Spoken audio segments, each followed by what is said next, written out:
नारायणाय नमः। ओम माधवाय नमः। ओम ऋषिकेशाय नमः। हस्तौ प्रक्षाल्य हाथ धुलेंगे। ओम गंगाय नमः। ओम यमुनाय नमः। ओम सरस्वत्यै नमः। ओम गोदावरीयै नमो नमः। चावल फूल पैसा दे दीजिएगा। गांठ जोड़ दे, चावल फूल दे दे, सब तो लगे रखे 10 आलू। चावल फूल दीजिए, पैसा दीजिए, गांठ जोड़े। इनमें से दे दे पहले 10 रुपये जुड़ाओ पहले तो थोड़े दे।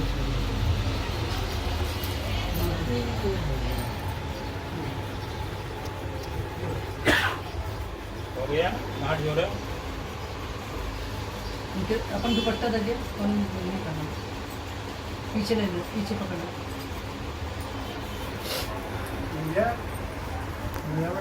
उसमें नहीं हो पाएगा सर, तू समझ क्या? पहले उस रुमाल में बांध दो उसको, मैं बताता हूँ। जैसे सुनो इसमें बांधो, पहले उसमें बांधो। चावल फूल पैसा उस रुमाल में पहले बांध दो।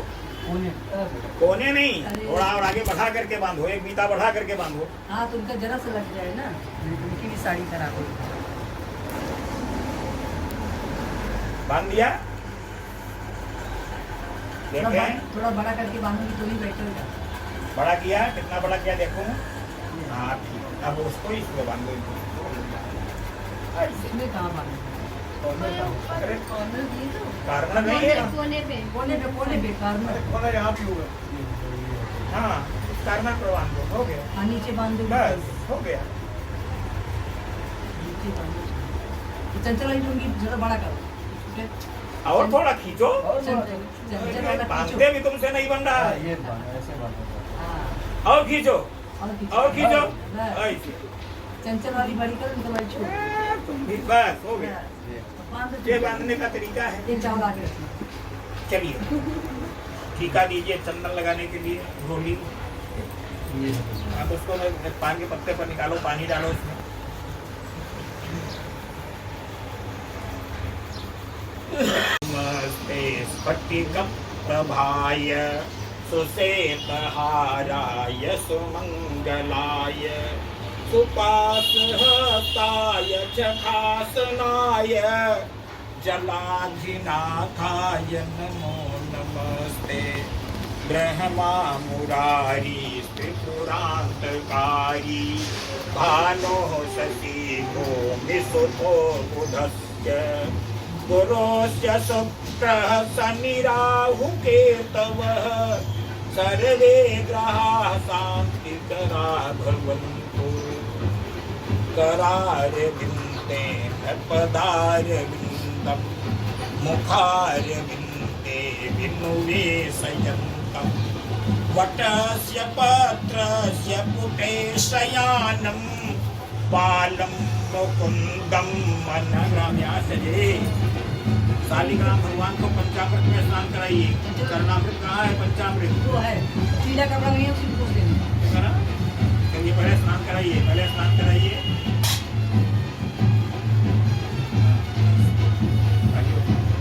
जल डालिए, जल डालिए। तो ज्यादा जल डालो, थोड़े से पानी में नहीं साफ होंगे, ज्यादा पानी डालना पड़ेगा। बस बस बस, पीले कपड़े से पोंछ करके रखिए। वो है पीला कपड़ा। तुलसी लागिए, तुलसी बिना तुलसी के मत छोड़े।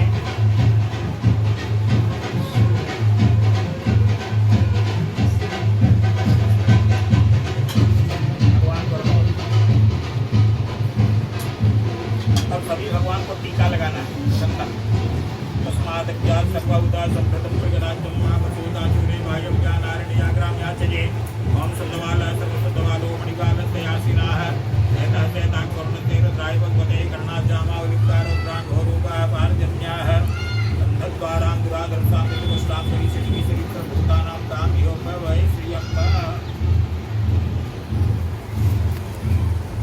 गणेश जी को टीका भी लगा दो, सिंदूर भी लगा दो इसी के साथ।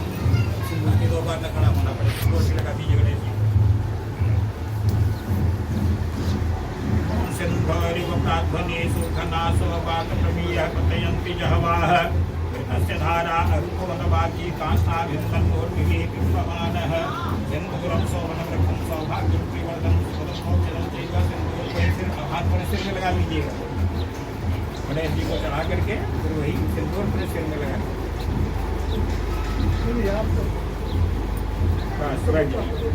चावल चढ़ावे सभी भगवान को, सब शालिग्राम भगवान को छोड़ करके सबको चावल चढ़ाना है। जो काले वाले भगवान इनको नहीं चढ़ा रहे, दिव्यंबर चढ़ाओ और हर जगह चढ़ाओ। अच्छा नमी वदंत्यो प्रियालो लदा स्वागत सुवानो प्राणिश्यामति जो जाएंगे ते हरि खूब सबको चढ़ा दो। ओ करी ही प्रतिमोदध्वं पुष्पवती ही प्रसोवरी ही अस्वायु सचित्करी वेदधप पारिश्रवः। ओ करी ही प्रतिमोदध्वं पुष्पवती ही प्रसोवरी ही अस्वायु सचित्करी वेदधप पारिश्रवः। पुष्पं पुष्पाल्यां समर्पयामि। गणेश जी को गोपा चढ़ाएंगे। कांटा सोहंती ललिता परमेश्वरी एवानो थोड़ा सा एवानो दुर्गे तम सहस्रते सदेवी देवान पुराण समर्पयामि गणपतये नमः। अगरबत्ती अगरबत्ती धूपबत्ती जो भी है जलाइए।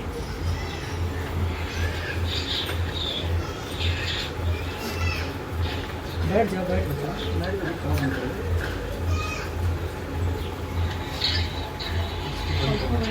उनका बंद करो। अगली बार में आप पीछे बैठोगे। पूजा शुरू हुई है। अगली बार नहीं, 1 महीने के बाद ही। उन्होंने बोला 1 महीने के बाद बैठने लगोगे। पूजा हो रही है। मतलब मैं तो हूँ, मैं किस मंच की दबाऊँ।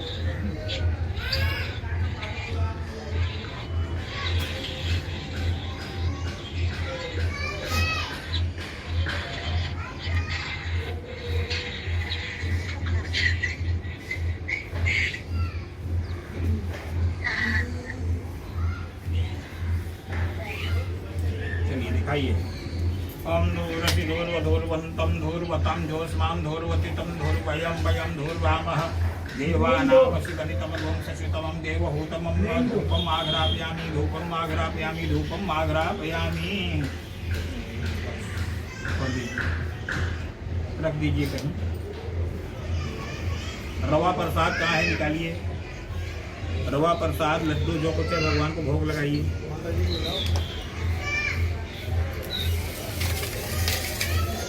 कटोरी में निकाल के दो।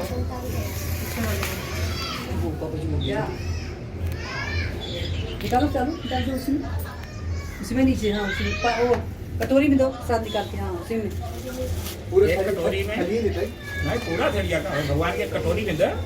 कटोरी में। हाँ भगवान को चढ़ाना पड़ता है ना। नहीं खड़ा नहीं बैठ जाए, खड़ा नहीं था बैठनी है। खड़ा तो भगवान के पास रख दो, नहीं है तो सामने रख दो। ऐसे हो गया ना, बस ठीक है। एक में दूर्वा डालो, एक में तुलसी डालो। एक में दूर्वा, एक में तुलसी डाले हैं। उसमें तुलसी पड़ी हुई है, दूर्वा डालो। एक में दूर्वा डालो, एक में तुलसी डालो। जल गिराओ। आचमनीयम प्रत्याचमनीयम मुखाचमनीयम जलाचमनीयम शुद्धाचमनीयम आचमनीयम समर्पयामि। लौंग इलायची पान एक लगा करके रख दो भगवान के पास। एक पान लौंग इलायची लेकर के लगाओ। लौंग इलायची लेकर के लौंग इलायची पानी सी। अरे माता जी बैठ जाओ। दिखा रहे हैं। एक इलायची एक मिनट दिखा दे, शुरू हो जाए तब। लौंग दे दो लौंग।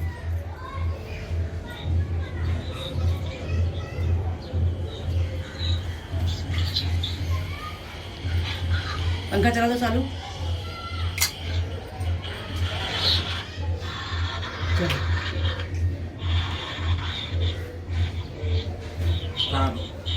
जब गुरुगण अधिकार देवा जगमतम तब संतोष्यासीन राजगुरी गुरुवत्सर्गरी मुक्ति दर्पण कांगू पत्रम कुंगी भरम स्वामी दक्षिणा चढ़ा दीजिए सब भगवान के पास।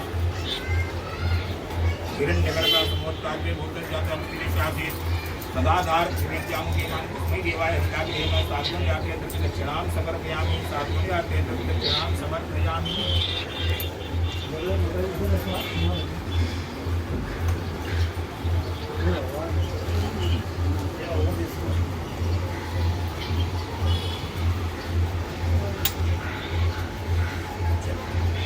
एक भगवान के पास कोई और चढ़ा दो।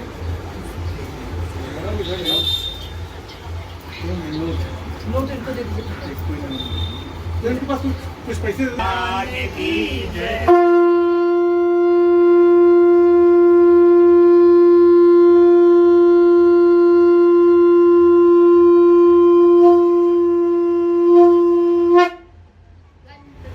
बस बोल लीजिए, हाथ जोड़िए, सत्यनारायण की कथा सुनिए। बोल लीजिए, हाथ जोड़िए, तुलसी फूल लेकर के हाथ जोड़ेंगे। श्री गणेशाय नमः। व्यास उवाच एकदा नैमिषारण्ये ऋषिया शौनकादयः प्रपृच्छन् मुनयः सर्वे सूतं पौराणिकं खलु। एक समय की बात है, नैमिषारण्य नामक तीर्थ स्थान में 88,000 ऋषि एकत्रित होकर के आपस में चिंतन कर रहे थे कि सतयुग, त्रेता, द्वापर 3 युग तो व्यतीत हो गए हैं, कलयुग आ रहा है, कलयुग में धर्म की रक्षा कैसे होगी। 88,000 ऋषि इस प्रकार से चिंतन कर ही रहे थे। उसी समय नारद जी के परम शिष्य सूत जी का आगमन होता है।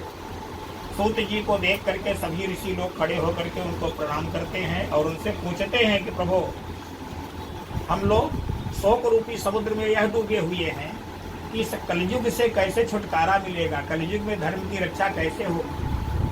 क्योंकि कलयुग के जो मनुष्य होंगे, भगवंत कथा न रुचेगी जिन्हें, नहीं शास्त्र की बात पे ध्यान धरेंगे, पढ़ के अंग्रेजी कहाएंगे साहेब, होटल में मदपान करेंगे, करी खंडन मंदिर तीर्थ का, नहीं पुण्य तथा दान करेंगे, अबलातन देखी पराई चहें, घर की घरनी का नमान करेंगे।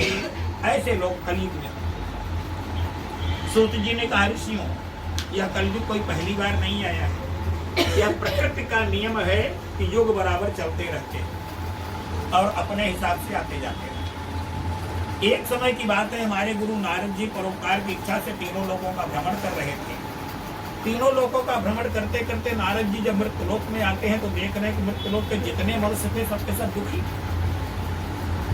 तो मृत्युलोक के दुखी प्राणियों को देख करके नारद को दया आ गई और अपने मन में सोचने लगे कि कौन सा ऐसा उपाय किया जाए कि कलयुग के कलुषित प्राणियों का दुख दूर हो। तो नारद जी विष्णु लोक को चल दिए। वहां पर जा करके देख रहे हैं तो भगवान नारायण गहरी निद्रा में सोए हुए हैं। नारद पहुंच करके भगवान की स्तुति करने लगे और अपनी वीणा को बजाने लगे। नारद की वीणा की झंकार और स्तुति सुनकर के भगवान की निद्रा टूट गई। भगवान ने नारद से पूछा, हे नारद, आप यहाँ किस लिए आए हुए हो, आपके आने का क्या कारण। नारद जी ने कहा, प्रभु, मृत्युलोक के सभी मनुष्य दुखी हैं, उनका दुख मुझसे देखा नहीं गया, उसी का उपाय मैं जानने के लिए आपके पास आया। भगवान विष्णु ने कहा, नारद, जब कलयुग का मनुष्य इतना व्यस्त है कि उसके पास एक भी सेकंड का समय भगवान के लिए नहीं है, उसके सोने का समय फिक्स है, स्लीपिंग बाय 10, खाने का समय फिक्स है, संडास जाने का समय फिक्स है, लेकिन भगवान के पास आने के लिए उसके पास कोई समय नहीं। वो दुखी नहीं रहेगा तो क्या मैं दुखी रहूं? फिर प्रभु क्या करना चाहिए? क्या कलयुग के कलुषित प्राणियों से जा करके बोलो कि जिस दिन तुम लोग ईश्वर की सत्ता को स्वीकार कर दोगे, जिस दिन यह समझ लोगे कि कोई ऐसी अदृश्य शक्ति है जो संसार का संचालन करती है, उसको चाहे हम भगवान कहें, चाहे अल्लाह कहें, चाहे गॉड कहें, चाहे फादर कहें, कुछ भी नाम तो दे दें, लेकिन ऐसी कोई अदृश्य शक्ति है जो पूरे संसार का संचालन करती है। और उसके शरण में जब आ जाओगे, उसका आराधन करना शुरू कर दोगे, तुम्हारे पास 2 घंटे समय नहीं है, 2 मिनट तो समय है। 2 मिनट तो भगवान का नाम लो, नमो भगवते वासुदेव का मंत्र का उच्चारण तो कम से कम करो, ओम नमः शिवाय, सीताराम, कुछ भी बोलो तो। और ऐसा करो, कलयुग के कलुषित प्राणियों से बोलिए कि वे कुछ न करें, बड़े बड़े अगर यज्ञ इत्यादि, एक सत्यनारायण की छोटी सी कथा करें तो भी उनका कल्याण होगा। नारद जी ने कहा, प्रभु, सत्यनारायण की कथा क्या है, उसका क्या विधि है, क्या विधान है, कब करना चाहिए, कैसे करना चाहिए, हमें बतलाइए। भगवान विष्णु ने कहा, नारद, सत्यनारायण की कथा के लिए किसी तिथि, तारीख और मुहूर्त की कोई आवश्यकता नहीं। जब भी मन में श्रद्धा और भक्ति जागृत हो जाए, उसी समय सत्यनारायण की कथा कर डालनी चाहिए। ठीक है? केले के खंभे, केले के फल, दूध, दही, घी, शहद, शक्कर, पंचामृत इत्यादि तैयार करके हमें स्नान करा करके हमारा भोग लगा करके सत्यनारायण की कथा करनी चाहिए। यह व्रत दुख और शोक को नष्ट करने वाला है, धन धान्य को बढ़ाने वाला है, स्त्रियों के सौभाग्य को बढ़ाने वाला है और सर्वदा विजय को देने वाला है। सत्यनारायण की कथा अकेले में नहीं करनी चाहिए, अपने बंधु बांधवों को, इष्ट मित्रों को बुला करके तब सत्यनारायण की कथा घर में करनी चाहिए। कथा की समाप्ति के बाद सभी को प्रसाद वितरित करना चाहिए। प्रसाद लेकर के सभी लोग अपने घर को जाने लगे तो सत्यनारायण सत्यनारायण ऐसा बोलते हुए चले जाएं। ऐसा करने से कलयुग के मनुष्यों की सारी मनोकामनाएं पूर्ण होंगी, इसमें कोई संदेह नहीं है। इति श्री पुराणे रेवाखंडे सत्यनारायण कथायाम प्रथमोध्याय बोलिए प्रेम से सत्यनारायण भगवान की जय। फूल भगवान के चरणों में रखेंगे और शंख ध्वनि करेंगे।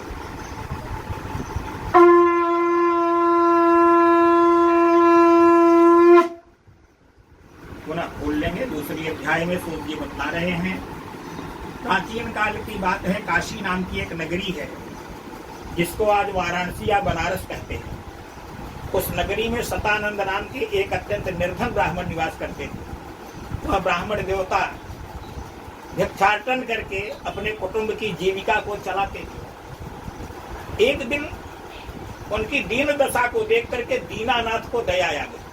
भगवान का एक नाम दीनानाथ है, अमीरानाथ नहीं। तो दीनानाथ ने मन में सोचा चल करके देखूं कि ये ब्राह्मण भिक्षा क्यों मांगा करता है। तो ब्राह्मण जो है, तो भगवान जो है एक वृद्ध ब्राह्मण का रूप धारण करके उन ब्राह्मण के सामने प्रकट हो गए, सतानंद महाराज के सामने, और कहने लगे, हे ब्राह्मण देवता, भिक्षा क्यों मांगा करते हो? खेती किसानी कर लो, बिजनेस व्यापार कर लो, नौकरी कर लो, लेकिन भिक्षा मांगना बंद कर दो, क्योंकि भिक्षा मांगना बड़ा ही दंडनीय कार्य। कल महाराज, खेती किसानी करने के लिए जमीन जायदाद चाहिए, व्यापार करने के लिए मोटी पूंजी चाहिए, फोकट में कोई आपको सामान नहीं दे देगा बेचने के लिए। और नौकरी के लिए महाराज इतना आरक्षण हो गया बाबा, आरक्षण पर आरक्षण। हम 7 क्लास से आई, कतो सुनवाई नहीं, पूरे संसार में कतो नहीं भाई, भारत में आरक्षण खाए ले तुम। तब केंद्र बता हमारा नौकरी कहाँ से लाएंगे? एक आधे आप भूल जाओ, भले भगवान है। अच्छा ये बताइए कि आपको भिक्षा मांगने से जो कुछ मिलता है उसमें से कितना आप बचाते हो, कितना खाते हो? बोले महाराज हमारे यहाँ संचय व्यवस्था नहीं, हम दिन भर भिक्षा मांगते हैं, शाम को आते हैं, पूरा परिवार जितना मिला रहता है सब सफा चट कर देते हैं। हाँ, इसीलिए आप परेशान हैं। जिस युग में आप जी रहे हैं उस युग के नियम का पालन करना बहुत आवश्यक है। आप कलयुग में जी रहे हैं, यह अर्थ प्रधान युग है। क्या है? अर्थ प्रधान युग है। इस युग में आपकी महीने की कमाई कितना है यह जरूरी नहीं है, महीने की आपकी बचत क्या है यह बहुत ज्यादा आवश्यक है। तो आज से महाराज भिक्षा मांगने से जो कुछ मिले उसमें से बचत करना शुरू कर दीजिए। और आज एक सत्यनारायण की कथा मांगने के बाद घर जाना तो कर लेना। नारायण चाहेंगे तो आपकी दरिद्रता दूर हो जाएगी। जो भगवान ने ही कह दिया दरिद्रता दूर हो जाएगी, तब तो दूर हो ही जाएगी। इतना कह करके भगवान अंतर ध्यान हो गए और ये अपने मन में सोचने लगे, अभी मैं किससे वार्ता कर रहा था। और ऐसा चिंतन करते करते ऐसी जगह पर पहुंचे जहां धार्मिक लोग रहा करते। धर्म धार्मिक व्यक्ति करता है, धनवान व्यक्ति नहीं करता। खुले हाथ से लोगों ने भिक्षा दिया, प्रचुर मात्रा में महाराज को धन प्राप्त हुआ। बाजार से पूजन की सामग्री लिए, अपने घर में आकर के सत्यनारायण की कथा करी और अपने घर वालों को बुला करके अपना एजेंडा बता दिया कि आज से मैं जो कुछ भी लाऊंगा भिक्षा मांग करके उसमें से आधा खाया जाएगा और आधा बचाया जाएगा। बचत करना शुरू कर। परिणाम यह निकला, कुछ दिनों के बाद धनवान हो गए। एक दिन की बात है, एक लकड़हारा उधर से लकड़ी बेचने के लिए गुजर रहा था। लकड़हारे में ब्राह्मण में मित्रता थी, ये लकड़ी बेच के वो गुजारा करता था, ये भिक्षा मांग के गुजारा करते थे। लकड़हारे ने सोचा कि बाजार तो लकड़ी बेचने चल ही रहा हूँ, महाराज की गांव की तरफ से चलता हूँ, महाराज से मुलाकात भी करूंगा और लकड़ी भी बेचूंगा, एक रास्ते से दो काटे। लकड़हारा लकड़ी लेकर के जहाँ महाराज सतानंद जी की कुटिया बनी हुई थी उनके गांव में आकर के देख रहा है तो सुंदर मकान बना हुआ, उसी कुटिया की जगह। लोगों से पूछा, लोगों ने बतलाया कि यह महाराज का ही मकान है। लकड़हारे को भरोसा नहीं हुआ मकान देख कर, इतनी जल्दी कोई चमत्कार हो जाए। भाई 6 महीने पहले दवा जाऊंगा लेज हो रही ऐसे कुटिए में रह के ठहरत रहे। 6 महीना में इतनी जल्दी बिल्डिंग जाऊंगा अगर बन गई कौन ऐसा चमत्कार हुई। लकड़ी का बोझा वहीं रख दिया, अंदर जाकर के देख रहा है। उस दिन भी सदानंद महाराज अपने घर में सत्यनारायण की कथा कर रहे हैं। लकड़हारे ने पहुंच करके प्रश्नों की झड़ी लगा दिया, हे ब्राह्मण देवता, श्रद्धा और भक्ति के साथ आप क्या कर रहे हैं। ब्राह्मण ने मित्र लकड़हारे को शांत किया, कहा मित्र लकड़हारे बैठ करके भगवान की कथा सुनो, कथा की समाप्ति के बाद तुम्हें सारी बातें बताऊंगा। कथा की समाप्ति हुई, सभी को प्रसाद वितरित किया गया। लकड़हारे ने भी प्रसाद खाया, जल पिया। उसके बाद ब्राह्मण देवता ने सारी कहानी लकड़हारे को बतला दी। लकड़हारे ने उसी जगह संकल्प किया कि आज मुझे भी लकड़ी बेचने से जो कुछ भी मिलेगा सत्यनारायण की कथा करूंगा। लकड़ी का बोझा लेकर के बाजार को चल देता है। अकस्मात बरसात होने लगी बिना मौसम की। तो मौसमी बरसात में सब छतरी लेके चलते हैं, बेमौसम की बरसात में कोई कुछ लेकर नहीं चलता। और उस जमाने में रसोई गैस नहीं थी, लकड़ी और गाय भैंस की जो कंडी होती थी उसी से रसोई तैयार होती थी। अकस्मात बरसात हुई, सबकी भीज गई। किसी के घर में सूखी लकड़ी नहीं है। एक गट्ठर लकड़ी लेकर के लकड़हारा बाजार को पहुंचता है। जैसे ही नजर पड़ती है सब टूट पड़ते हैं। लकड़ी की बोली लगनी शुरू हुई। कम दाम की लकड़ी ऊंचे दाम में बिकी। इसको लकड़हारे ने प्रकृति की मार न समझ करके ईश्वर का चमत्कार और वहीं से पूजन की सामग्री लिया, अपने घर में आकर के सत्यनारायण की कथा किया। कुछ दिनों के बाद उसको जंगल विभाग का बड़ा टेंडर मिल गया। फिर तो भगवान में उसका अटूट विश्वास हो गया। प्रत्येक महीने की पूर्णिमा संक्रांति को सत्यनारायण की कथा करने लगा। जब तक जिया सुख से जिया, मरने के बाद मोक्ष प्राप्त किया। इति शेषकर पुराणे रेवाखंडे सत्यनारायण कथायाम द्वितीय अध्याय। बोलिए प्रेम सत्यनारायण भगवान की जय।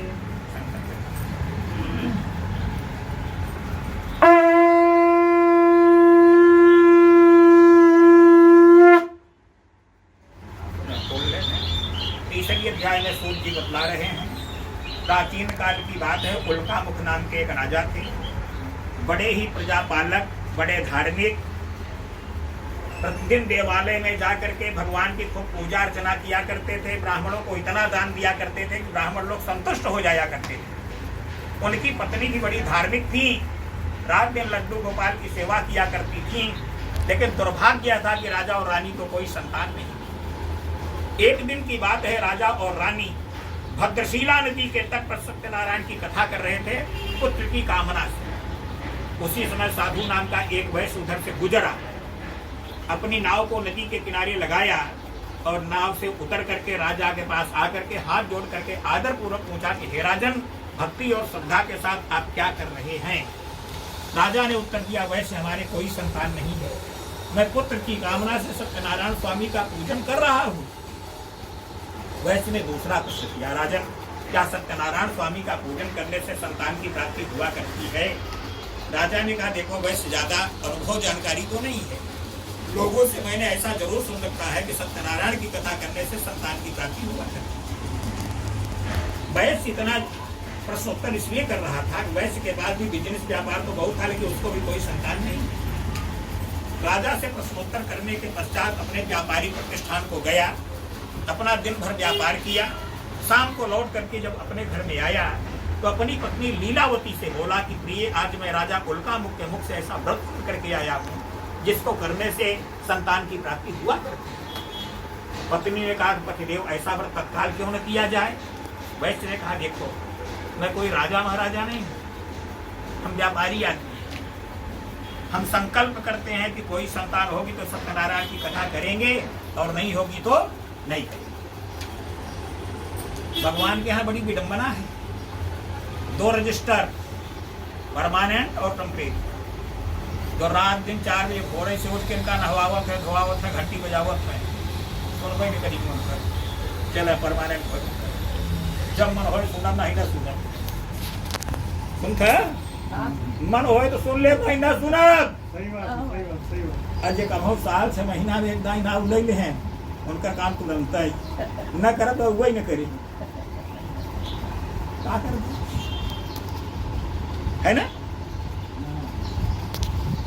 इसका मैं आपको उदाहरण दे सकता हूँ। राजा उल्का मुख ने सत्यनारायण की कथा करी तो भगवान को सबसे पहले उनका काम करना चाहिए ना। लेकिन नहीं, राजा उल्टा मुख को लुप्लाई में डाल दिया। वैसे ने संकल्प किया कि हमारे कोई संतान होगी तो सत्यनारायण की कथा करूंगा, होगी तब। तुरंत 1 सेकंड देर नहीं लगी, 1 हफ्ते में वैश्य की पत्नी ने गर्भ धारण कर लिया और 10वें महीने में, साल भर नहीं बीता, 10वें महीने में सुंदर कन्या को जन्म दिया। एक जने का रिजल्ट 10 महीना बाद हुआ, एक जने का बात सुनवाई नहीं होती और सुन चुका है और सुने नहीं गा, आगे सुनबा न करे। जौन नास्तिकवा बाटे, जौन नालायक बेटवा होते ओकर भगवान बहुत, ओकर महतारी बाप बहुत ध्यान देते, जौन लायक हो तो कि मेहरबाई नहीं करते, समझत है ना। तो जो महतारी बाप ऐसा करे थे बहुत महतारी बाप है। लायक वाला सही है, नालायक वाला सही है? महतारी बाप भगवान ना लइकवे की ज्यादा मानत, लइकवा के बात तक सुनवाई नहीं भई। लेकिन लिखा जा दोनों जगह ना। हाँ, सुना। उसके बाद क्या होता है, इधर वैश्य की पत्नी ने 10वें महीने में एक सुंदर कन्या को जन्म दिया। वह कन्या प्रतिदिन एक कला बड़ी हो जाया करती थी, इसलिए नामकरण के समय विद्वानों ने उसका नाम कलावती रखा। माता का नाम लीलावती, पुत्री का नाम कलावती। जब कलावती के जन्म के सारे संस्कार संपन्न हो गए तो वैश्य की पत्नी लीलावती ने अपने पति से कहा, पतिदेव आपने संकल्प किया था कि हमारे कोई संतान हो तो सत्यनारायण की कथा करूंगा। इतनी सुंदर कन्या का प्राकट्य अपने घर में हुआ है, क्या आप सत्यनारायण की कथा नहीं करेंगे? वैसे कहता क्या है, अभी पुत्री के जन्म के समय बहुत ज्यादा पैसा खर्चा हो गया, हमने सत्यनारायण से कोई डेट फिक्स नहीं करी है। जब पुत्री का विवाह करूंगा तो सत्यनारायण की कथा कर डालूंगा। अब बाबा रहा कि होए तब करा, आपका घर बा जब बियाह होए मतलब 25 साल इकट्ठे डाल दिए। देखा था ना, गर्ज परे कछुआर है, गर्ज सरे कछुआर, मतलब गर्ज निकल गए पर आदमी कैसा हो जाता है दिखाया गया है। वैश्य की पुत्री अपनी बाल लीलाओं को संपन्न करके थोड़ी बड़ी हुई तो विद्यालय में जाकर के पढ़ने लिखने लगी। पढ़ाई लिखाई पूरी हुई तो युवा अवस्था को प्राप्त हो गई। एक दिन वैश्य ने देखा कि हमारी पुत्री विवाह के योग्य हो गई है, कोई अच्छा लड़का देख करके इसका विवाह कर देना चाहिए। उस जमाने में जैसे माता पिता संतान पैदा करते थे वैसे उसके विवाह वगैरह का भी ध्यान रखते थे, वही करते थे। लड़की लड़का अपने से नहीं करते थे, माता पिता विवाह करते थे, अपने बिरादरी में किया करते थे। अपने बिरादरी के लोगों से बात किया कि समाज में कोई अगर लड़का हमारे बिरादरी का अगर कोई अच्छा दिखे तो बताइए। उसके समाज के लोगों ने बताया कि कांचनपुर नामक नगर में सुंदर वैश्य कुमार से देख लीजिए। जाकर के देखा, लड़का देखने में सुंदर, पढ़ा लिखा, व्यापार करने में चतुर। सेठ ने शर्त रखी कि भाई हमारी एक ही बेटी है, हम घर जमाई बना करके रखें। उसने कहा मेरे 2 बेटे हैं, क्या फर्क है, ले जाओ ना, एक यहाँ रहेगा एक वहाँ रहेगा। तो भी स्वीकार हो गया। फिर क्या था, वैश्य ने बड़े धूमधाम के साथ अपनी इकलौती कलावती कन्या का विवाह उस वैश्य कुमार के साथ संपन्न किया। लेकिन दुर्भाग्य था, न सत्यनारायण की कथा याद थी और न सत्यनारायण की कथा हुई।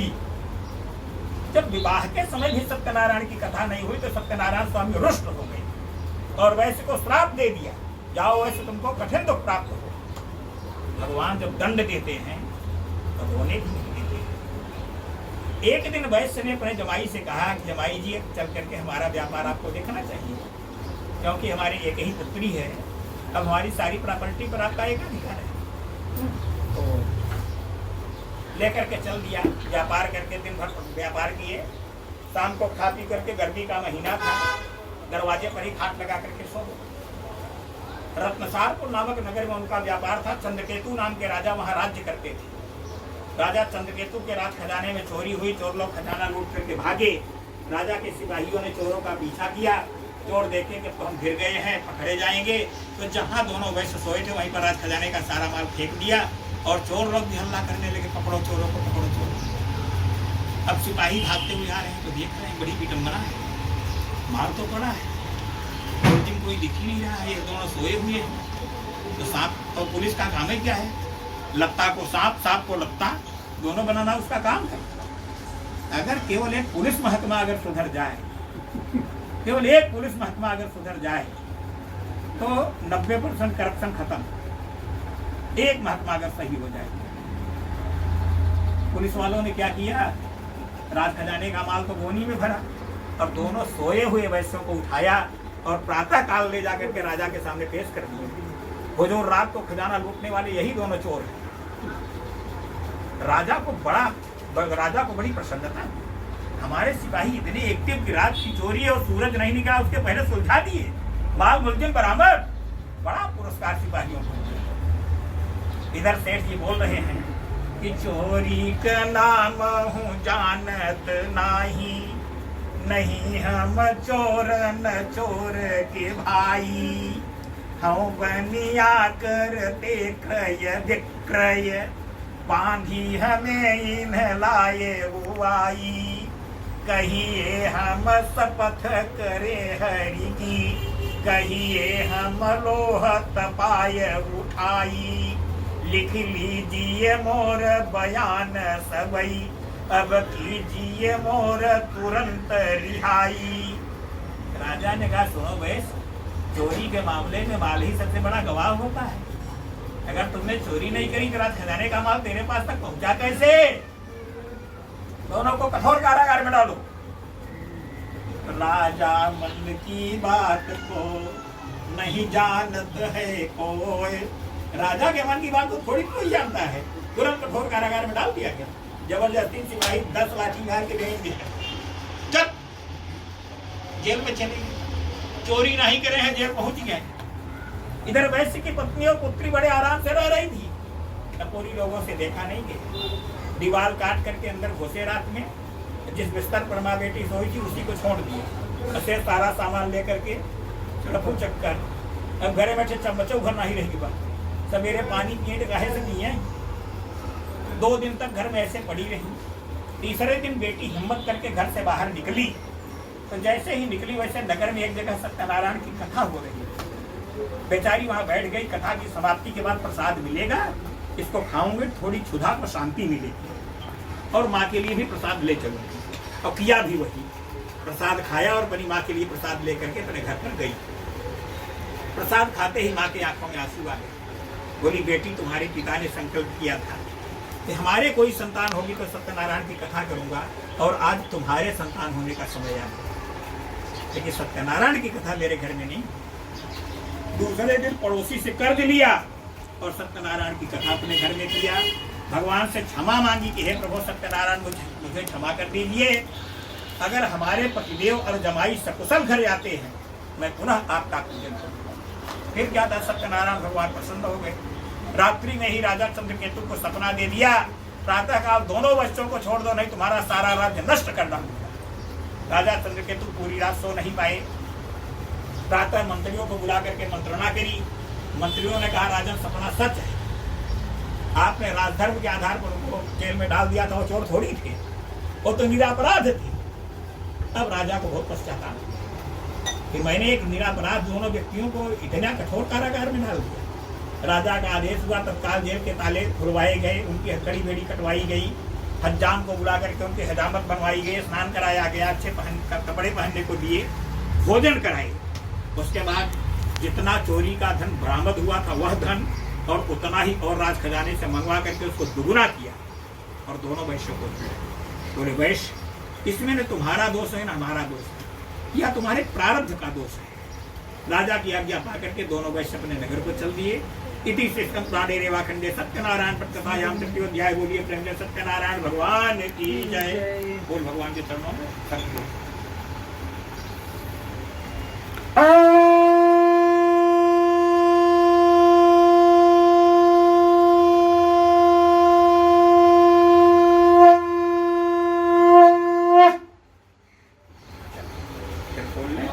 चौथी अध्याय में सूर्य जी बतला रहे हैं, राजा के यहाँ से प्रचुर मात्रा में धन लेकर के जब दोनों वैश्य अपने नगर को चल देते हैं, तो भगवान सत्यनारायण अपने मन में सोचते हैं चल करके देखूं हवालात की हवा खाने के बाद वैश्यों की बुद्धि निर्मल हुई कि नहीं।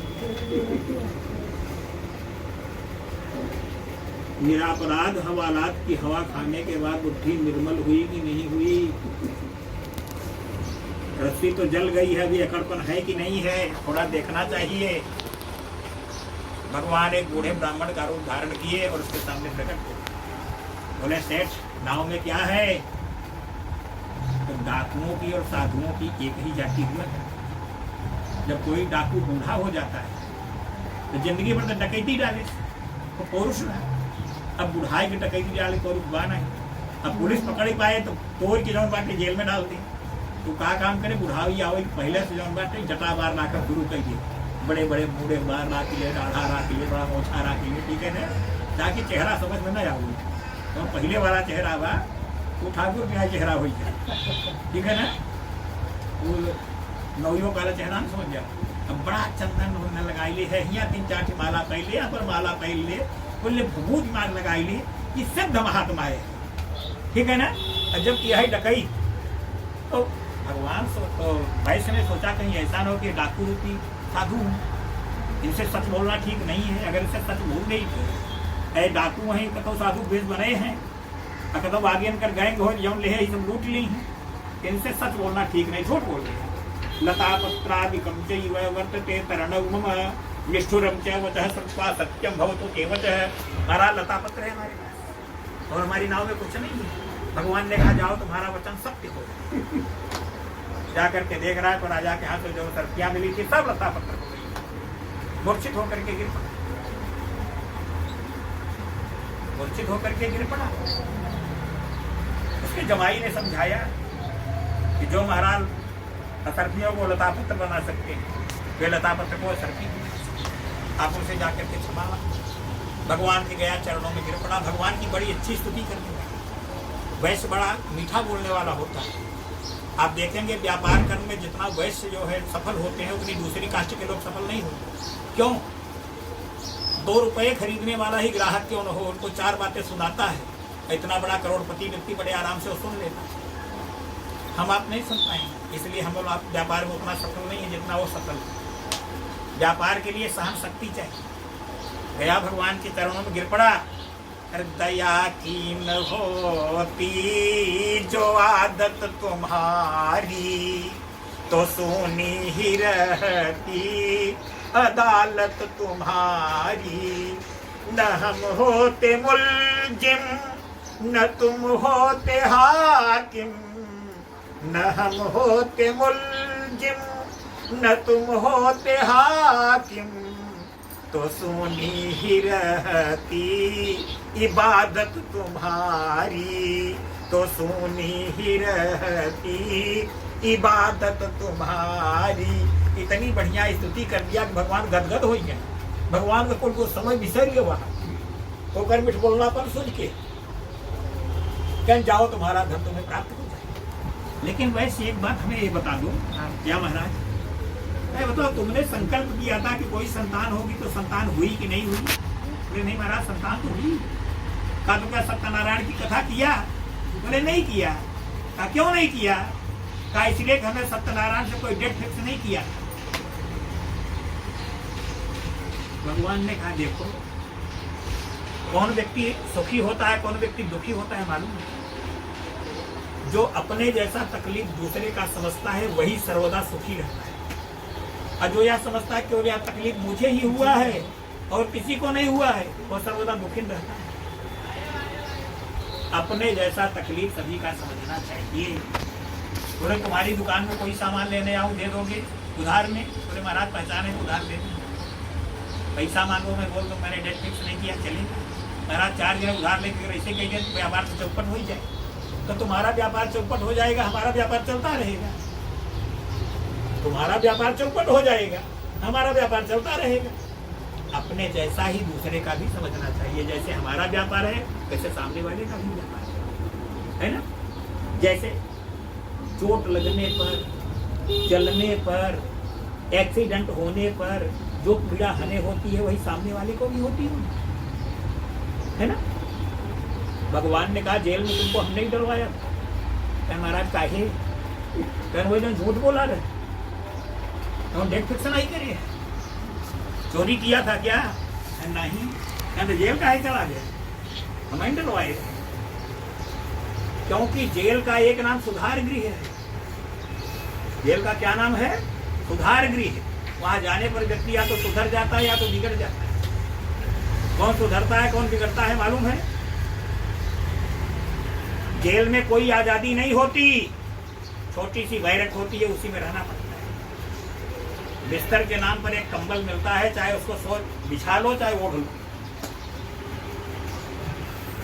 एक थाली, एक कटोरी और एक लोटा मिलता है, उसी में खाना पीना सब होता है, ठीक है। टीवी नहीं होती, पेपर नहीं होते, अपने नहीं होते। आज बढ़िया गरम गरम भजिया खाने की इच्छा है, जेल में नहीं मिलेगी। कोहड़ा का रसाधार जो जेल मैनुअल के आधार के हिसाब से बना हुआ है, ठीक है। तो जो ये सोचते हैं तो सोचते हैं दोबारा कभी गलती नहीं करेंगे ताकि यहाँ आना न पड़े। अब कुछ साथी होते हैं जिनको बाहर रहता है कि बाहर निकलूंगा तो कोई मार देगा, यहाँ रहूंगा तो सेफ रहूंगा। तो सुंदर वही गाना गावत थी कि जलिए ससुरार अदालत भावर पड़ी, जलिए ससुरार अदालत भावर पड़ी। मुंशी सिपहिया साले लगत हैं, मुंशी सिपहिया साले लगत हैं। ससुराय है थानेदार अदालत भावर पड़ी, जलिए है ससुरार अदालत भावर पड़ी। तो पक्का कैदी उन्हें तनख्वाह मिलत, पिल्ला पहिरे रहती। तो कहने का मतलब यह है कि जो अपने जैसा तकलीफ दूसरे का समझता है वह सर्वदा सुखी रहता है, और जो अपने जैसा तकलीफ दूसरे का नहीं समझता वह कभी सुखी हो ही नहीं सकता। यही तो पशु प्रवृत्ति है कि आप ही चरे, मनुष्य है वही कि जो मनुष्य के लिए मरे। पहले मुझे मालूम है लोगों में कितनी परोपकार की भावना थी। तुलसी ने लिखा, परहित सरिस धर्म नहीं भाई, पर पीड़ा सम नहीं अधमाई। दूसरे की पीड़ा से बड़ा कोई दुख संसार में नहीं है, और दूसरे का उपकार करने से बड़ा कोई पुण्य नहीं है। लेकिन आज के जमाने में अगर के उठाई गिर के बाबा अगर उसका उठाई दे तो खड़ा हुए मैं पहले तो है मारी। इस साले में भले गिर गया था, तुमने मुझे उठाया तो क्यों उठाया? समझ गए ना? तो कहने का मतलब है परोपकार अच्छी बात है। तो इधर भक्त और भगवान की वार्ता होती रही। भगवान ने कहा जाओ तुम्हारा धन तुम्हें मिल जाए। अपना धन लेकर के अपने नगर के समीप चल दिया। जैसे ही समीप में पहुंचता है, दूत को भेज करके संदेशा अपने घर में भेजता है, जाकर के सेठ सेठानी से बोल दो कि सेठ जी जमाई के साथ सकुशल आ रहे हैं। संदेशवाहक जैसे ही संदेशा घर में देता है, उस दिन भी सेठानी सौभाग्य से कर्ज लेकर के पुनः दोबारा सत्यनारायण की कथा अपने घर में कर रही है। जैसे ही संदेशवाहक संदेशा लेकर पहुंचता है, सेठानी ने पंडित जी से कहा, पंडित जी कथा थोड़ा जल्दी में कर दें, 60 में कर दें, संक्षेप में बता दें, क्योंकि सेठ जी आ रहे हैं। सेठ जी थोड़ा भगवान से दूरी बना के रखते हैं, ज्यादा धार्मिक नहीं। पंडित जी ने भी जल्दी जल्दी कथा कराई, सबको प्रसाद वितरित किया गया। वैसे की पुत्री भगवान का प्रसाद भी नहीं खाई और अपने पिता और पति से मिलने के लिए चलती। जैसे ही सेठ नाव से उतरता है, वैसे ही नाव डूब जाती है। सेठ का जमाई नदी में डूब जाता है। सेठ की पुत्री वहीं पर विलाप करने लगती है, चिता बना करके सती होने को तैयार होती है। सत्यनारायण स्वामी आकाशवाणी करते हैं, तुम्हारी पुत्री हमारा प्रसाद छोड़ करके आई है, इसलिए इसका पति नहीं दिखाई दे रहा। भाग करके गई, प्रसाद खा करके आई। नाव डूबी ही नहीं थी, कोहरा जैसा दृश्य था वैसे ही था। नाव जो यथा स्थिति में थी और उसका पति उसे प्राप्त हुआ। कहने का अभिप्राय यह है कि भगवान के प्रसाद का, भगवान का, अपने बड़ों का, माता पिता का कभी भी तिरस्कार नहीं करना चाहिए। फिर इसके बाद वही वैश्य प्रत्येक महीने की पूर्णिमा संक्रांति को सत्यनारायण की कथा करने लगा, जो कभी नहीं करता था। जब तक जिया सुख से जिया, मरने के बाद मोक्ष प्राप्त किए। वाखंडे सत्यनारायण कथायाम चतुर्थो अध्याय बोलिए प्रेम से सत्यनारायण भगवान की जय।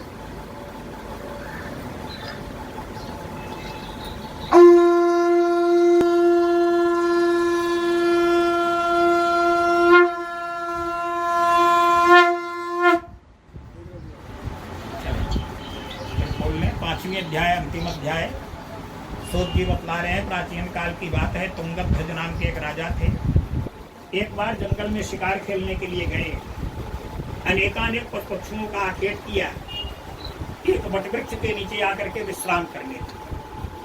गोप लोग, जिनको आज यादव से तमाम बोलते हैं, पहले उनका नाम गोप था। जो दूध का व्यापार करते थे, गोप वाला, वो लोग सत्यनारायण की कथा किए थे, भगवान का प्रसाद ले आए, राजा को दिए। राजा ने भगवान का प्रसाद वहीं फेंक दिया, भगवान को प्रणाम भी नहीं किया और अपनी राजधानी को वापस चले गए। अपनी राजधानी में आकर के बैठ करके देख रहे हैं तो जितनी रानियां हैं, राजकुमार हैं, हाथी घोड़े नौकर चाकर सब मरे पड़े हैं। राजा को बड़ी चिंता हुई कि एक साथ कैसे सब मर गए। उस जमाने में कुछ संसाधनों की कमी थी। जैसे सीता जी शोक वाटिका में त्रिजटा से कह रही है कि माता त्रिजटा, अगर तुम थोड़ी सी आग अगर दे दो तो मैं यहीं पर चिता जला करके सती हो जाऊं। ये रावण का ये आतंक उसे देखा नहीं जा रहा क्यों करे ना। कुमारी आगी होगी है ना मिले उले। अगर थे माचिस अगर साहित्य में जमाने में बनी रही तो सीता जी कितना तकलीफ हो। तो जानकी के पास यदि होती एक माचिस तो वाटिका अशोक में सशोक त्रास पाती क्यों। फायर ब्रिगेड होता यदि लंका पति रावण के पास तो सोने की लंका इतनी जल्दी जल जाती क्यों। मोबाइल फोन होता यदि ब्रज की गोपियों के पास तो कृष्ण के वियोग में इतना दिल खाती क्यों। तुरंत वीडियो कॉलिंग हो जाती है। तो मोबाइल फोन होता यदि ब्रज की गोपियों के पास तो कृष्ण के वियोग में इतना दिल खाती क्यों। अब BMW होती यदि माँ शीतला के पास तो गधे गरीब को वाहन बनाती क्यों। BMW से चलती कि गधा पर बैठ के चलती बोला। तो विद्वानों के पास जाकर के राजा ने मंत्रणा की, क्योंकि संसाधन कम थे। विद्वानों ने कहा राजा जिसका सारा पुण्य नष्ट हो जाता है उसके घर के सारे लोग एक साथ बन जाते हैं। आपने कोई बहुत बड़ा पाप कर दिया है। राजा ने कहा देखिए महाराज पिछला तो कुछ नहीं मालूम, तत्काल की कुछ बातें याद आ रही। बोले क्या। बोले मैं शिकार खेल करके वापस आ रहा था तो छोटी जात के लोग कोई पूजा किए थे, उन लोगों ने मुझे प्रसाद दिया, मैंने प्रसाद वहीं फेंक दिया और भगवान को प्रणाम भी नहीं किया, उनको चढ़ा। विद्वानों ने कहा राजा ने ऐसा तो बहुत बड़ी गलती है, आपको प्रसाद नहीं खाना था तो लेना ही नहीं था, और प्रसाद ले लिया तो उसको फेंक दिया तो भगवान का अपमान कर। जबरदस्ती तो उन लोगों ने आपको प्रसाद दिया नहीं, कहना जबरदस्ती तो नहीं दिया, कहना आपको बोल देना चाहिए मैं नहीं दूंगा प्रसाद, हो गया। गलती तो हो गई, क्या करूं। चल करके उन्हीं लोगों से पूछो जिस भगवान की पूजा उन लोगों ने किया है, उन्हीं भगवान की पूजा करिए, उनसे क्षमा मांगिए, हो सकता है भगवान आपको माफ कर दे। राजा ने जंगल में जाकर के ग्वाल बालों से पूछ कर सत्यनारायण की कथा किया, भगवान से गलती मानी, हे प्रभु मैं आपके प्रभाव को नहीं जानता था, मुझसे गलती हो गई, हमें क्षमा कर दीजिए। राजधानी में लोग क्या रहे देख रहे, सपने काम में लगे हैं, कोई मना नहीं। कहने का अभिप्राय है भगवान का, गुरुजनों का, बड़ों का कभी भी तिरस्कार नहीं। जिन लोगों ने इस सत्यनारायण की कथा को सुना है उनके विषय में बतला रहे हैं। सबसे पहले काशी के सतानंद नाम के पंडित जी ने सुना था, गरीबी की भिक्षा मांगते थे। दूसरा जन्म हुआ तो सुदामा नाम के पंडित जी हुए, ब्राह्मण हुए। पुराना रोग छोड़ा नहीं, दूसरे जन्म हुए, लेकिन भगवान कृष्ण से मित्रता रही। सांदीपन गुरु के आश्रम में दोनों एक साथ पढ़ते रहे। भगवान कृष्ण के यहाँ गए, 2 लोक के मालिक बने, लेकिन 2 लोग स्वीकार नहीं किए। द्वारिकापुरी में रह करके मोक्ष होता, जबकि उनके पास 2 लोग था। नंबर 2 सत्यनारायण स्वामी का पूजन लकड़हारे ने किया था। दूसरे जन्म में सिंगवेरपुर में केवट हुआ, जब भगवान राम 14 वर्षों के लिए बन जा रहे थे। अपनी नाव में राम लक्ष्मण सीता को बैठाया, बैठाने से पहले राम जी का पैर धुला कठौता में, धुल करके चरणोदक लिया और गंगा पार उतार करके भवसागर पार उतर गया। नंबर 3 सत्यनारायण स्वामी का पूजन उल्का मुख नाम के राजा ने किया था। दूसरा जन्म हुआ तो दशरथ और कौशल्या नाम के राजा हुए अयोध्या में। भगवान राम का प्राकट्य उनके घर में हुआ। दशरथ की अकाल मौत हुई, फिर भी मोक्ष को प्राप्त किया, क्योंकि ब्रह्म का दर्शन किया है। ब्रह्म उनके घर में खुद आए हैं, प्रकट हुए हैं। नंबर 4 सत्यनारायण स्वामी का पूजन वैश्य ने किया था। दूसरा जन्म हुआ मोरध्वज नाम का राजा हुआ। अपने इकलौते बेटे को आरे से फाड़ करके भगवान को दान में दिया और आंसू भी नहीं निकलने पाए और मोक्ष को प्राप्त किया। नंबर 5 सत्यनारायण स्वामी का पूजन तुंगध्वज नाम के राजा ने किया था, जो भगवान का प्रसाद फेंके थे, फिर जाके जंगल में सत्यनारायण की कथा करी। दूसरे जन्म में मनु हुए, संपूर्ण भागवत की कथा करके मोक्ष को प्राप्त किया। इस सत्यनारायण की पुनीत कथा को जो कोई सुनता है, सुनाता है, दोनों मोक्ष को प्राप्त करते हैं, इसमें कोई संदेह नहीं है। इति श्री पुराणे रेवाखंडे सत्यनारायण कथायां पंचमोध्याय। बोलिए प्रेम से सत्यनारायण भगवान की जय।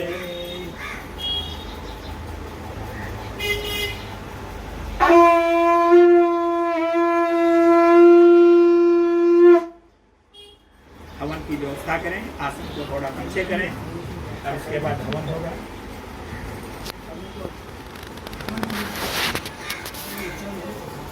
थोड़ा थोड़ा डाल दीजिए। गंधम समर्पयामि, अगर सिंदूर मत डालिएगा और सब चीज डालिए। गंधम समर्पयामि, चंदनम समर्पयामि, चावल डाल दीजिए थोड़ा सा। अक्षतान समर्पयामि, एक फूल नीचे रख लीजिए। पुष्पम समर्पयामि, फूल दे दीजिए। फूल दीजिए। सर्वोपचारां देवं पुष्पाणि समर्पयामि। अग्नि के पास दक्षिणा रखिए। दक्षिणा द्रव्यम समर्पयामि।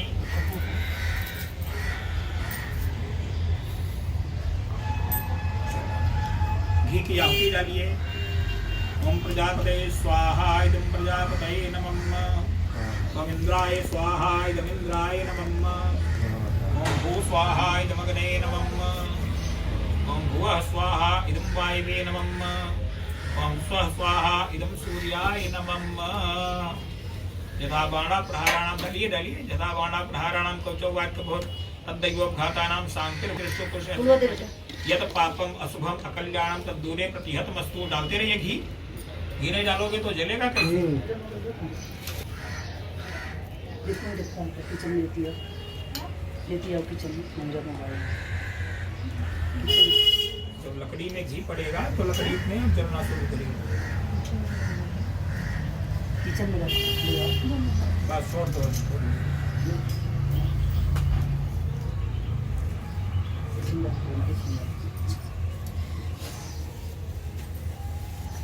अब ये पूजन सामग्री साइड में कर दो और हवन सामग्री अपने पास में रख लो।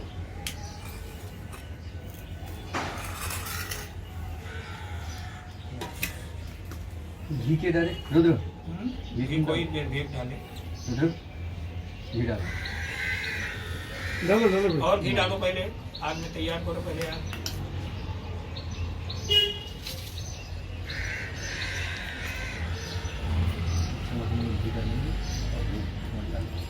हाँ ऐसे करके पूरा फूल भी डाल के।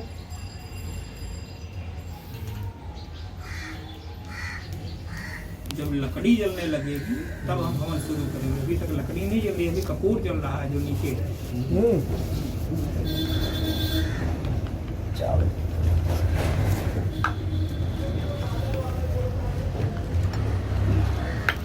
पानी खाई तो नहीं है लकड़ी? सूखी नहीं। हाँ नहीं है, धुआं ज्यादा मार रही है। हेलो। इसलिए कि लोग ला करके हाँ, रख हवन देते हो रही हैं। है। उसका कोई पंखे के नीचे भी तो रखते हाँ, हैं नहीं। हाँ। तो हवन की हाँ, जरूरत होती है हाँ, तब हवन लकड़ी हो की रही याद है। आती है। सही बात। हाँ ठीक है हवन हो रही है। आओ चलो। पंडित जी की कथा में मजा आ जाता है। हम्म? कथा में मजा आ जाता है। फूल डाल याद है। स्वाहा ओम गं गणपतये स्वाहा। स्वाहा ओम गं गणपतये स्वाहा। स्वाहा ओम गं गणपतये स्वाहा। स्वाहा ओम गं गणपतये स्वाहा। स्वाहा ओम गं गणपतये स्वाहा। स्वाहा ओम गं गणपतये स्वाहा। स्वाहा ओम गं गणपतये स्वाहा। स्वाहा ओम गं गणपतये स्वाहा। ओम गं गणपतये स्वाहा। ओम गं गणपतये स्वाहा। ओम गं गणपतये स्वाहा। ओम गं गणपतये स्वाहा। ओम गं गणपतये स्वाहा। ओम गं गणपतये स्वाहा। ओम गं गणपतये स्वाहा। ओम गं गणपतये स्वाहा। ओम गं गणपतये स्वाहा। ओम गं गणपतये स्वाहा। स्वाहा सर्वमंगल मांगल्ये शिवे सर्वार्थ साधिके शरण्ये त्र्यंबके गौरी नारायण नमोस्तुं गौरीयै नमः स्वाहा। स्वाहा ओम गौरीयै नमः स्वाहा। ओम पार्वत्यै स्वाहा। ओम अंबिकायै स्वाहा। ओम महाकाल्यै स्वाहा। ओम महालक्ष्म्यै स्वाहा। ओम महासरस्वत्यै स्वाहा। आप लोग भी आहुति डालिए। आप लोग भी आहुति डालिए। आगे सोचो। रामचरितमानस मम्मी सभी की है। हाँ रामचरितमानस का भी महाराज कर दीजिए। रामचरितमानस संपूर्ण है उसको भी कर दीजिए महाराज। पढ़े हैं। हवन करा सबका दीजिए। कोनो संकल्पित बात है। नहीं संकल्पित नहीं है, हवन तो करा दीजिए। उसके नाम पे बोल तो दीजिए। आइए। गणपति का हवन कर दे, गणपति का हवन कर दे, सत्यनारायण कथा करते हुए हवन कर। वो फूट पीटिए उसका तो डलवाई तो दीजिए ना। रामचरित मानस करोगे जौन बाटे हमें पूर्णाहुति हो तो कर जौन में बाभन साबन खवाए पड़ता बावन तो बैठा है ना, एक बाबा सब दो दो सही बावन। बाभन अरे दो बावन 200 बराबर है। ना दो बाभन दो से बराबर नहीं ऐसे ही मैं सेठ जौन बार हमारे पढ़ जौन बाटे हाथी करवाई दे जब और का महंगाई जमाना है। महंगाई का जमाना है। चला ओम महाकाल्यै स्वाहा, ओम महालक्ष्मी स्वाहा, ओम महासरस्वत्यै स्वाहा, ओम घृणी सूर्याय स्वाहा, ओम सोम सोमाय स्वाहा, ओम अंगारकाय स्वाहा, ओम बुधाय स्वाहा, ओम देवतये स्वाहा, ओम शुक्राय स्वाहा, ओम शनश्चराय स्वाहा, ओम राजराहवे स्वाहा, ओम केतवे स्वाहा, ओम नमो भगवते वासुदेवाय स्वाहा, ओम नमो भगवते वासुदेवाय स्वाहा। चलो बगल हो। हमारे कहीं अपने यहाँ रामायण होता, अखंड रामायण में कितना पैसा खर्चा हो तो कुछ मालूम बा? अरे महाराज ये अखंड रामायण दूसरा 24 घंटा वाला। अखंड रामायण 24 घंटा का 24 नहीं घंटा है। थोड़ा ना हो। अभी कौन रामायण है? अरे वही ये टुकड़े-टुकड़े में है।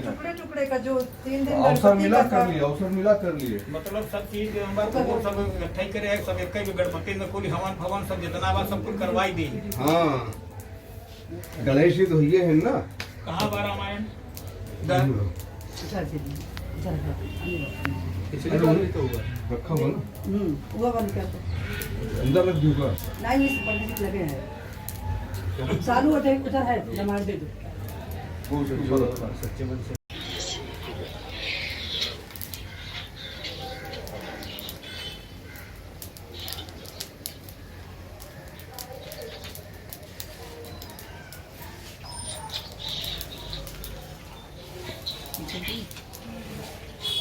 अच्छे मोबाइल चल रहे हैं।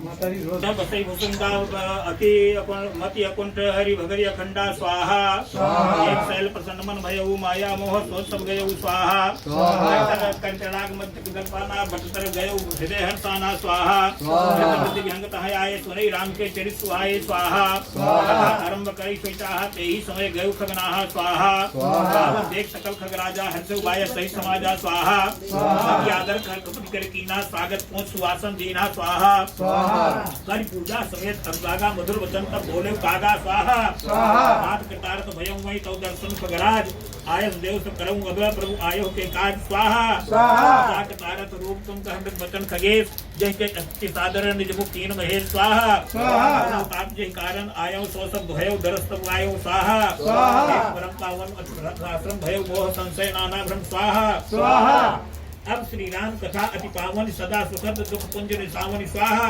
आदर तात सुनाव मोही बार बार बिनवो प्रभु तो ही स्वाहा, अनंत करुण गई गिरा विनीता सकल सप्रेम सुगत सुपनीता स्वाहा, आत्मा परम उठाहा लगई लाग कहई रघुपति गुण गाहा स्वाहा, आत्मय अद्गम राग भवानी रामचरित कर कहस बखानी स्वाहा, नारद कर मोह अपारा कहस बहुर रावण अवतारा स्वाहा। थोड़ा थोड़ा डालो भाई, बहुत ज्यादा है। अभी और भी है।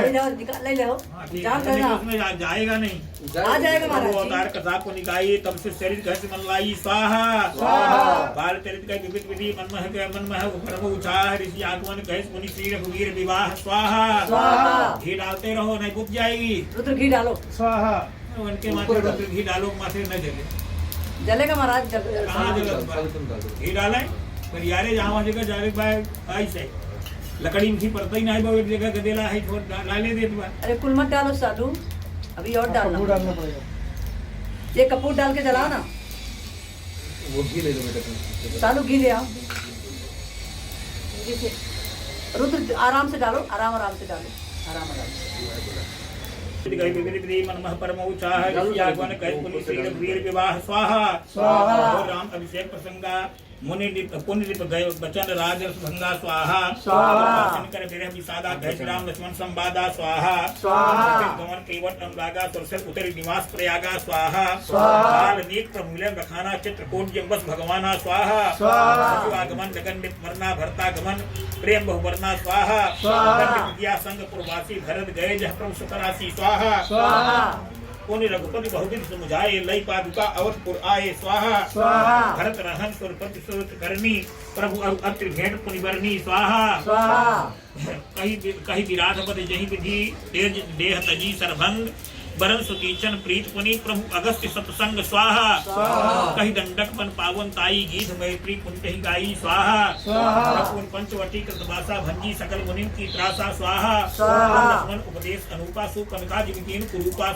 स्वाहा खर दूषण बद बहुल बखाना जिम सब बरम दसानन जाना स्वाहा दस कंधर मारीच बत कही जय विधि भई सो सब कही कही स्वाहा कोई माया सीता कर हरना श्री रघुवीर हृदय कचवरना स्वाहा कोई प्रभु गीत क्रिया जिमितीनी बदि कबंध सबरी गति दीनी स्वाहा गौर विरह परमत रघुवीरा जय विधि गए सरोवर तीरा स्वाहा प्रभु नारद संवाद कही मारुत मिलन प्रसंग पुन सुग्रीव मिताई बाल प्राण कर भंग स्वाहा कपति तिलक प्रभु कृत सती तिलक करी प्रभु कृत शैल प्रवर्षण वास वर्णत वर्षा शरद अरु राम रोष कपितरा स्वाहा जय विधि कपत केश पठाए सीता खोज सकल दिखाए स्वाहा विमर प्रवेश केनि जय भांति कपिन बहोर विला संपाति स्वाहा सुन सब कथा समीर कुमारा नागद भयो पयोधि अपारा स्वाहा लंका कपि प्रवेश जमितीना कुन सीतहि धीरज जमितीना स्वाहा वन उजारि नावन ही प्रबोधि पुर दधि तागो बहुर पयोधि स्वाहा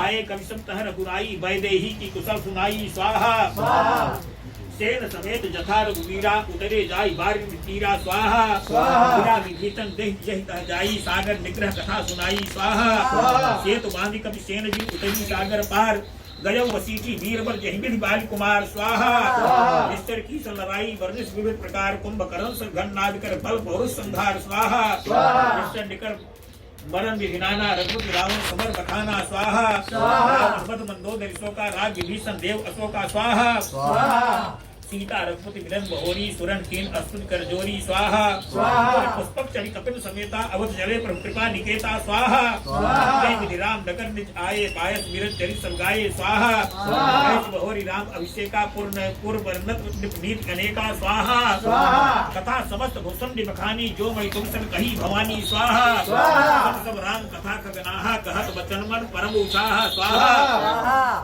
गयो मोर संदेह सुनौ सकल सकल रघुपति चरित भयो राम पद नेह तो प्रसाद बायस तिलक स्वाहा भयो अति मोह प्रभु भंजन भंजन रन बहुदिन की चिरानंद संदोह राम विकल सागर कारण कवन स्वाहा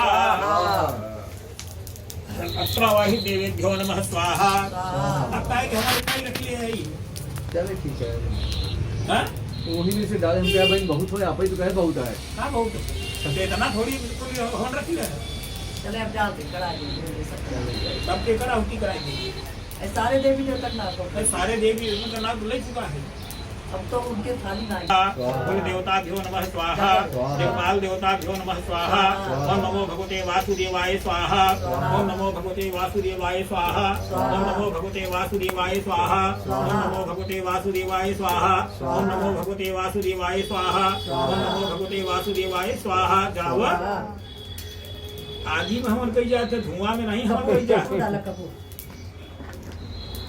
एक काठी लेके बैठ गया बस वही हवन कुंड छोट वासुदेवाय स्वाहा ओम नमो भगवते वासुदेवाय स्वाहा ओम नमो भगवते वासुदेवाय स्वाहा ओम नमो भगवते वासुदेवाय स्वाहा। बस पान का पत्ता थोड़ा सा निकाल के शेष थाली बनी तरफ करके पूरा डाल दो पान पत्ता कहाँ चल चल दो पान के पत्ते को थोड़ा सा रख दो बस इसको दे दो सारे इसको दे दो सारी थाली अपनी तरफ करके पूरा उसी में डाल दीजिए खाओगे ना नहीं नहीं ऐसे पूरा डाल दीजिए अग्नय शिष्टवे स्वाहा कपूर डाल दो अब जलाइए इसको तब पूर्णाहुति होगी अच्छे कपूर डाल दो कपूर डाल दो ना उसमें जितना उसका पेट नहीं है ये ऐसा है जितना बड़ा पेट हो उतना ही भोजन देना चाहिए सही बात नहीं तो अजीर्ण हो जाता है ना कपूर थोड़ा सा डाल दो ना स्वाहा ये आरती तैयार करिए आरती तैयार चलिए शंख घंटा जो कुछ भी है सब ले लीजिए और आरती करिए घंटा लीजिए घंटा वहाँ है आपके बगल दे दीजिए पंडित जी वहाँ। दिया वो है बड़ा वाला ले लीजिए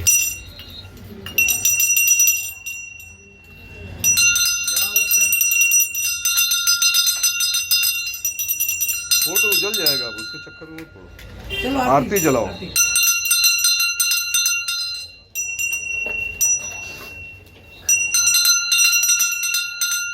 पंखा बंद करा दीजिए, नहीं तो वो नहीं पाएगा। पंखा बंद रखा है। पंखा बंद अबे करिए। उजलते ही बा। अरे यार पंखा जलयंती बलीकरणम्।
हो गया। आरती लो रुद्र, आरती लो। सब लोग आरती लीजिए, आरती लें, हाँ। थाली आगे बढ़ा दें। चल चालू आज सबके दिखाओ आरती, आरती दिखाओ, आरती दिखाओ। चल खोल लें, भगवान की आराधना करें। खोल लें। रुद्र पैसा वापस ले चुपके चुपके पैसे लो, पैसा चले।